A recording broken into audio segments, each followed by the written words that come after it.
The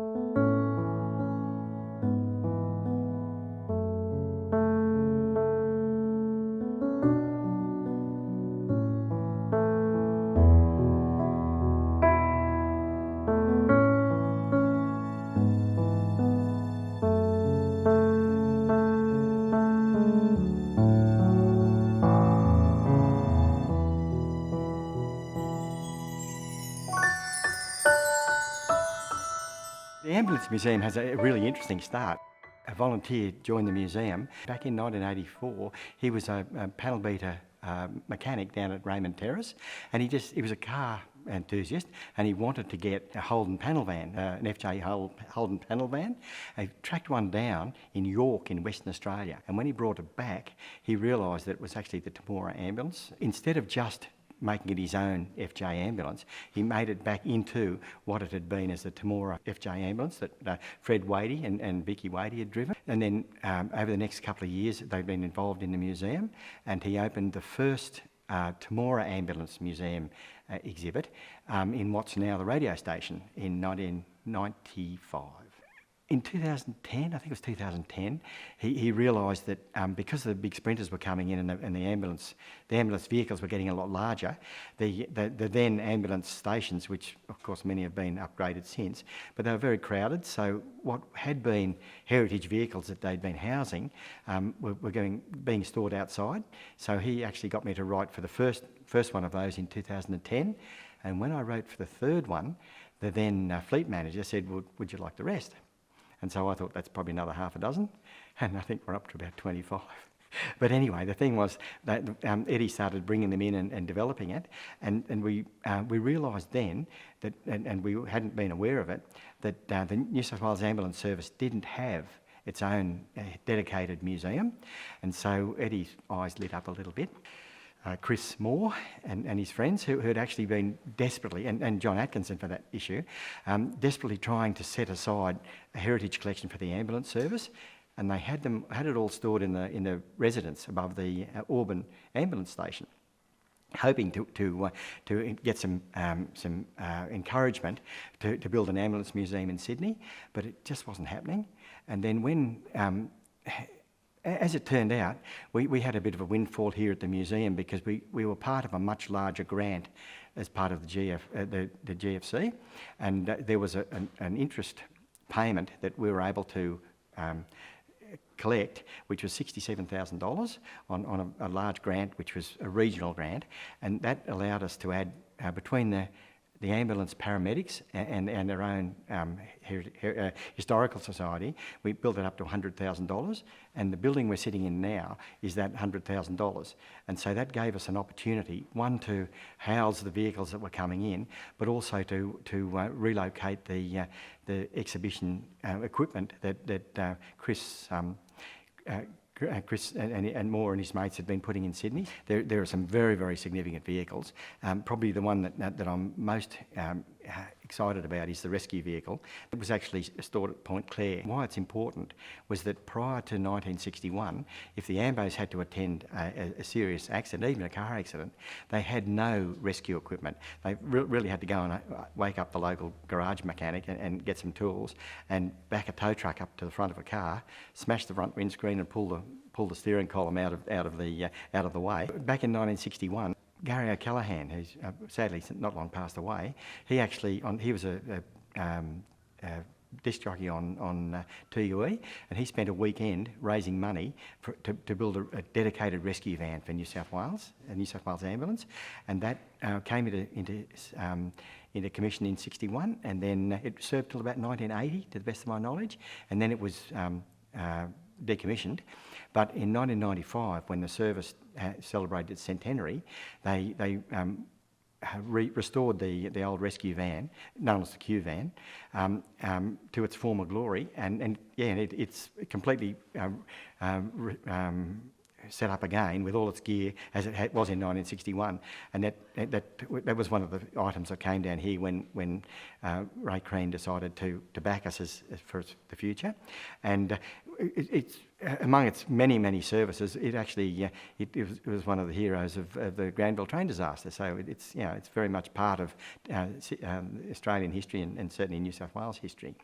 As well as that, we've got obviously the FJ, Eddie's little darling, which is it's in pristine condition, a beautiful item. Another item that's come in not that long ago is an old, it's a Chrysler Imperial, and there's a car enthusiast in Sydney by the name of John Howard, and he's very keen on the ambulance style of vehicles. So he actually created a bootloader, because the bootloader per se was an ambulance initiative during the Second World War, because prior to the Second World War, ambulance services were run on a community basis, and so the community would buy a vehicle, send it to the bodybuilders to create an ambulance and then get it back. But during the Second World War, all the commercial bodybuilders were taken up by the Department of Defence. So a few of the local girls actually in the service, they decided, well, if they pulled the firewall out and the back seat out of one of the big old Yank tanks, then they could actually make an ambulance that they could load their patient in through the boot.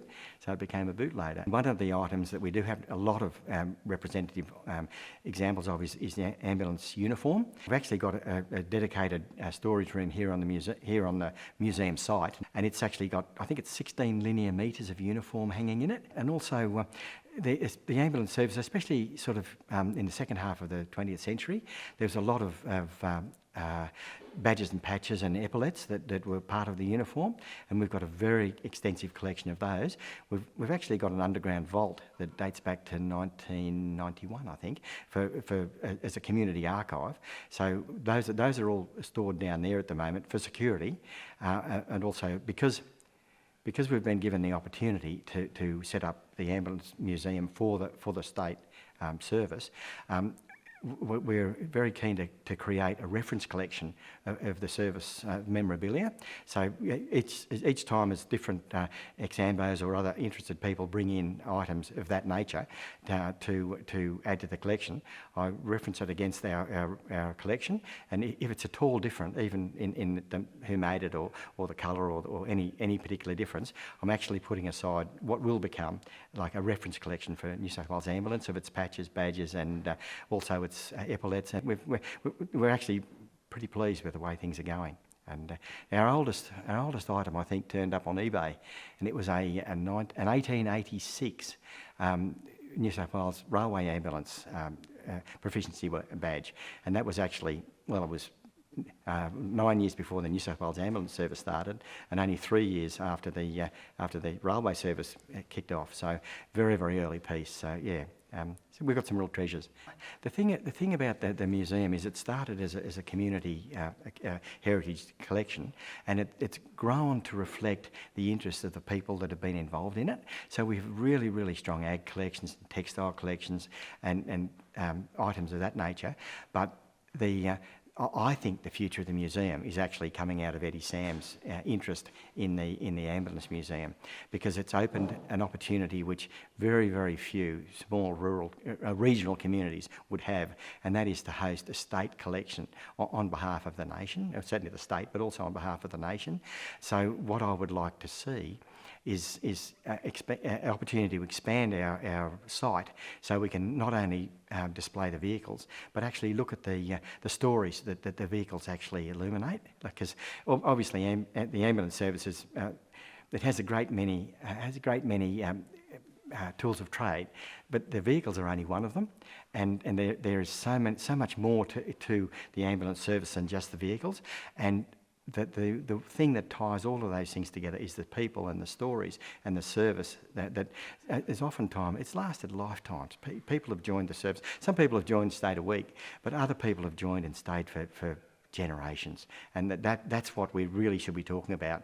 And all of the artefacts that we've got should be helping us to understand the passion that these people had for serving their community, for serving other people. And so that's where I'd like to see it go. As far as being involved in the museum, I should go back a little bit further. I've actually been involved and interested in heritage since about third class at school. And actually, the only book prize I ever got at school was actually it was community service, but it was to do with, and the book was called The Young Archaeologist. So the fact that I went away to Ag College and studied ag and went home to the farm for 30 years was only to build a bridge between Dad and my son. And so, I think Margaret and I were only married 2 years, and she told me I was starting to get a bit boring and need to get off the farm. So that's when I joined the museum. So that's back in May of 1981, and I've been involved here ever since. And so, I suppose it was 2005 that my son wanted to come home to the farm, and the museum needed some professional management to keep it running forward. So I approached the local government, the council here, and they happily agreed with me. So I've actually been here just over 18 years, I think, running the museum, and love it. And the biggest thing, of course, is the ambulance museum. The opportunities that open is huge, and for service to the community and to the state, and what an opportunity. Yeah.